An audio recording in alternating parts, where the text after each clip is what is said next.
இடதுசாரி பார்வை வந்தால் நமக்கு தேசியவாதம் என்கிற அரசியல் தேவைப்படாது. இடதுசாரி பார்வை வந்தால் அடையாள அரசியல் தேவைப்படாது. சாதி அடையாளமோ மத அடையாளமோ மொழி அடையாளமோ அந்த அடையாள அரசியல் தேவைப்படாது. இடதுசாரி அரசியல் அவற்றையெல்லாம் தகர்த்து எறிந்துவிடும். ஆகவே இன்றைய பற்றாக்குறை என்பது இடதுசாரி அரசியல் பார்வைதான் இந்த தேசத்தில் பற்றாக்குறையாக இருக்கிறது என்று நான் பார்க்கிறேன். அதை வலிமைப்படுத்துவதிலே நாம் கூடுதல் அக்கறை செலுத்தினால் மட்டும்தான் வலதுசாரி அரசியலை வீழ்த்த முடியும். எல்லோரும் விரும்பி வலதுசாரி அரசியலை உயர்த்தி பிடிக்கவில்லை. அம்பேத்கர் இயக்கங்களை சார்ந்தவர்களோடு பேசுகிற போது தெரிகிறது வேற என்ன வழி என்றுதான் கேட்கிறார்கள். ஒரு காலத்தில் காங்கிரஸை நம்பினார்கள், இன்றைக்கு பாரதிய ஜனதாவோடு இருக்கிறார்கள்.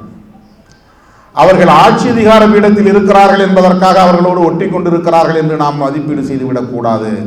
அவர்கள் இவர்களை அணுகுகிறார்கள், அதனால் அவர்களோடு இணைந்திருக்கிறார்கள் என்கிற ஒரு பார்வையும் தேவைப்படுகிறது. ஏதோ ஒரு தேவையின் அடிப்படையிலாவது அவர்கள் அணுகுகிறார்கள், வாக்கு வங்கி அடிப்படையிலாவது அணுகுகிறார்கள். நமக்கு வாக்கு வங்கி என்பதை கூட பொருட்படுத்த வேண்டாம், அரசியல் படுத்தப்பட வேண்டிய தேவை இருக்கிறது.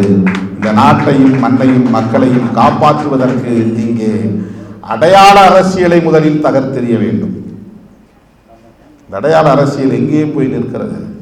எனக்கு அம்பேத்கர் தலைவர் இல்லை என்று சொல்லுகிற நிலை இன்றைக்கு தமிழ்நாட்டிலே வந்திருக்கிறது. தலித் சமூகத்தை சார்ந்தவர்களே, அம்பேத்கர் எங்களுக்கு தலைவர் இல்லை, எங்கள் சாதிக்கென்று தனி தலைவர் இருக்கிறார். ஒருபுறம் ரெட்டமலை சீனிவாசன் எங்கள் தலைவர், இமானுவேல் சேகரன் எங்கள் தலைவர், ஒண்டி வீரன் எங்கள் தலைவர் என்று இந்த அடையாளங்களை உயர்த்தி பிடிக்கிற போது அம்பேத்கர் எங்களுக்கு தேவையில்லை என்கிற நிலை உருவாகிறது. தேவைப்படாமல் போய்விடும். அடையாள அரசியல் அப்படி கொண்டு போய் நிறுத்துகிறது, அப்படி ஒரு பாதிப்பை அது ஏற்படுத்துகிறது.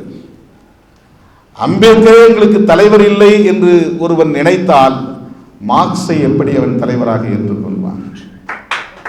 சேக்குவேராவை எப்படி அவன் தலைவராக ஏற்றுக்கொள்வான்?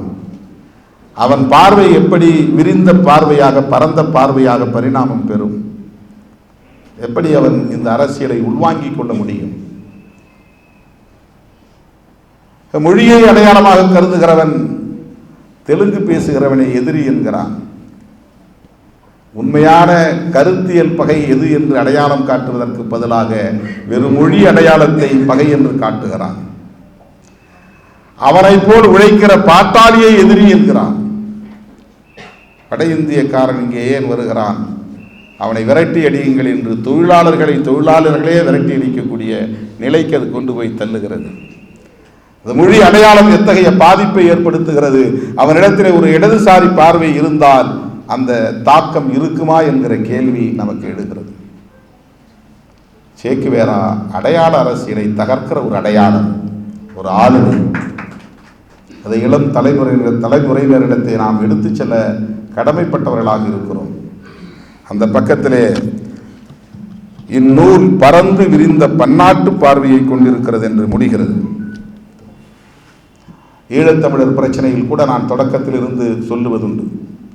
அதை இந்த மொழிவழி தேசிய அரசியல் பேசக்கூடிய கும்பல் எப்படி போய் சுருக்கி விட்டார்கள் என்றால், அங்கே நடந்த இனப்படுகொலைக்கு கருணாநிதி தான் காரணம் என்று சுருக்கிவிட்டார்கள். திமுக தலைவர் மீது குற்றம் சாட்டுகிறார்கள் என்பதற்காக இதை நாம் சொல்லவில்லை. திமுகவை அவர்கள் விமர்சிக்கட்டும், திமுக தலைமை மீது அவர்கள் குற்றம் சொல்லட்டும், அது அவர்களுக்கான அரசியல். ஆனால் ஈழத்தில் நடந்த இனப்படுகொலை, முள்ளிவாய்க்கால் இனப்படுகொலைக்கு உண்மையான காரணம் என்ன என்பதை திமுக எதிர்ப்பிலிருந்து பார்த்தால் புரிந்து கொள்ள முடியுமா? கருணாநிதி எதிர்ப்பிலிருந்து மட்டும் பார்த்தால், அணுகினால் அதை புரிந்து கொள்ள முடியுமா? அதிலே உலக நாடுகளின் பங்களிப்பு உண்டா இல்லையா? அதற்கு பன்னாட்டு பார்வை தேவையா இல்லையா? அது எந்த அடிப்படையிலே இடதுசாரி நாடுகள் கூட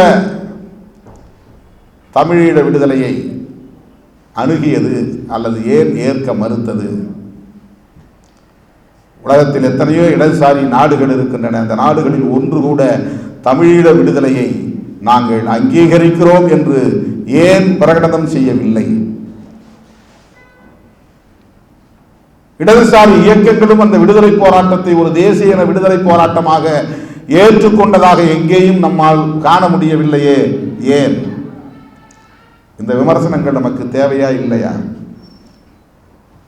வெறும் மொழி அடையாளத்தை பிடித்து தொங்குவதனால் ஏற்படுகிற ஒரு அடையாள அரசியலின் சிக்கல் அது. ஆகவே அங்கேயும் நமக்கு ஒரு இடதுசாரி பார்வை தேவைப்படுகிறது, பன்னாட்டு பார்வை தேவைப்படுகிறது. அதை அணுகுவதிலே ஒரு பன்னாட்டு பார்வை கொண்ட அணுகுமுறை தேவைப்படுகிறது. இல்லை என்றால் பிரச்சனைகளை நம்மால் புரிந்து கொள்ள முடியாது. இன்றைக்கு பாரதிய ஜனதா, RSS போன்றவர்கள் வலிமை பெற்று வர்ணாசிரம தர்ம முறையிலான சமூக கட்டமைப்பை பாதுகாக்க வேண்டும் என்பதில், மதவழி தேசியத்தை கட்டமைக்க வேண்டும் என்பதில், அரசமைப்பு சட்டத்தையே நீர்த்து போக செய்ய வேண்டும் என்பதில் இன்றைக்கு குறியாக செயல்பட்டுக் கொண்டிருக்கிறார்கள். பாதகம் செய்பவரை கண்டால் நாம் பயங்கொள்ளலாகாது பாப்பா, மோதி மிதித்து விடு பாப்பா, அவர் முகத்தில் உமிழ்ந்து விடு பாப்பா. அண்மை செய்திகளை உடனுக்குடன் தெரிந்து கொள்ள இணைந்திருங்கள் இயம்நாடு தொலைக்காட்சியுடன்.